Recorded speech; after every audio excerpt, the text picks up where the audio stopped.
American and British pilots ferried some 2.3 million tons of supplies into West Berlin on a total of 277,500 flights, in what would be the largest air relief operation in history.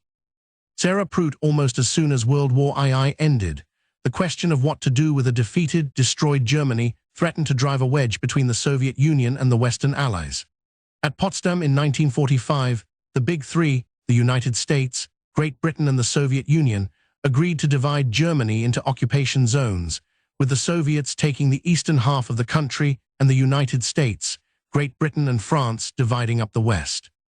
The capital city of Berlin, located deep within East Germany, was partitioned in much the same way. Berlin Airlift. For 30 years, the Berlin Wall was the defining symbol of the Cold War, separating families and keeping the people from jobs and opportunity in the West.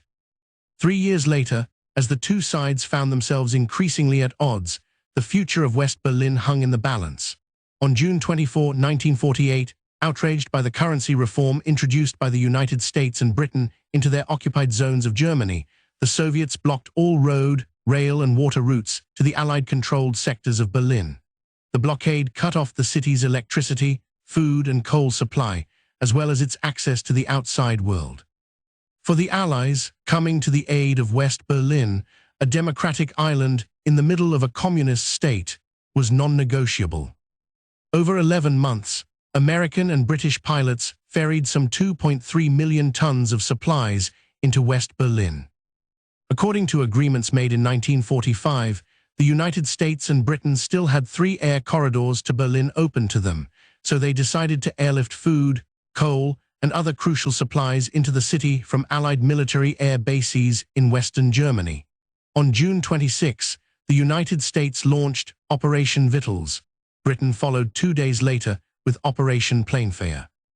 Over the next 11 months, American and British pilots ferried some 2.3 million tons of supplies into West Berlin on a total of 277,500 flights, in what would be the largest air relief operation in history. Though it began slowly, the Berlin airlift grew more and more efficient.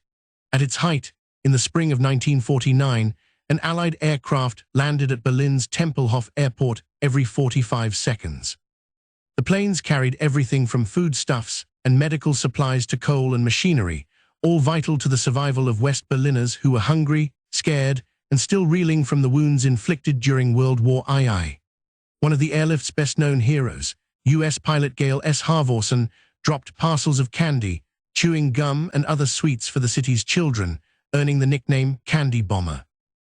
The airlift was a lifeline for West Berlin, says Hope Harrison, an associate professor of history and international affairs at George Washington University, who has written extensively on the Cold War, Germany, and Russia. To feel that the US and Great Britain, who had been their enemies, weren't giving up on them. The last time they were doing anything, they were dropping bombs, and instead they're bringing in food and coal and everything else. Sacks of flour, sent by the US, being unloaded at airstrip in reaction to the Russian blockade of Berlin. Credit Walter Sanders, The Life Picture Collection / Getty Images. The Americans and the British desperately wanted to maintain a Western presence in Berlin. Though neither the Brits nor the Americans wanted war with the Soviets, they desperately wanted to maintain a Western presence in Berlin. As General Lucius Clay, the administration of US-occupied Germany, reported to Washington in mid-June 1948, "We are convinced that our remaining in Berlin is essential to our prestige in Germany and in Europe. Whether for good or bad, it has become a symbol of the American intent." The Allies reasoned that if the Soviets opposed the Berlin airlift with force, they would be acting aggressively against a humanitarian mission and violating an explicit agreement.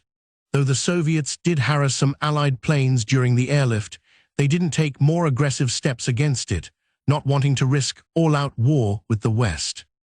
Though the United States hoped to resolve the crisis peacefully, President Harry S. Truman's administration did send B-29 bombers capable of carrying nuclear weapons to Britain during the airlift, indicating just how serious the situation had become. This was the biggest conflict yet in the developing Cold War, Harrison says.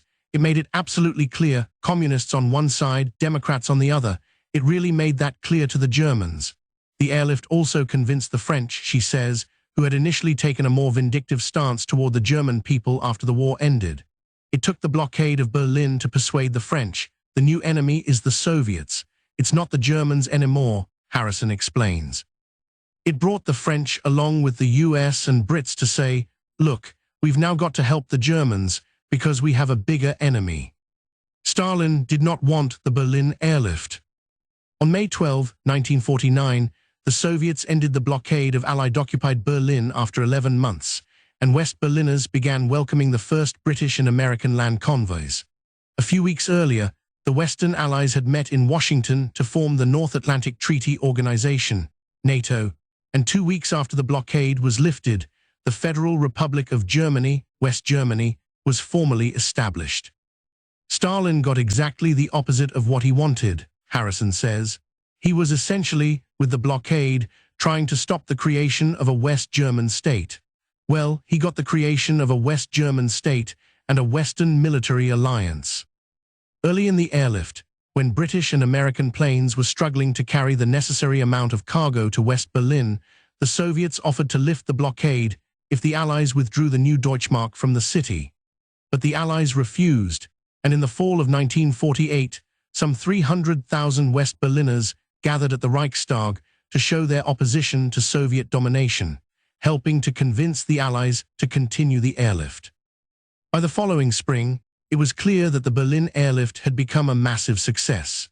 Meanwhile, the Allied counter-blockade that stopped all rail traffic into East Germany from the US and British zones had dried up the region's supply of coal and steel, hampering its industrial development and making the Soviets worry about a political backlash. Advertisement. Related stories. Cold War. The man who helped avert nuclear Armageddon.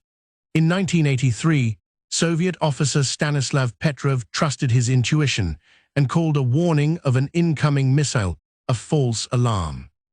A group of German children stand atop building rubble, cheering a United States cargo airplane as it flies over a western section of Berlin.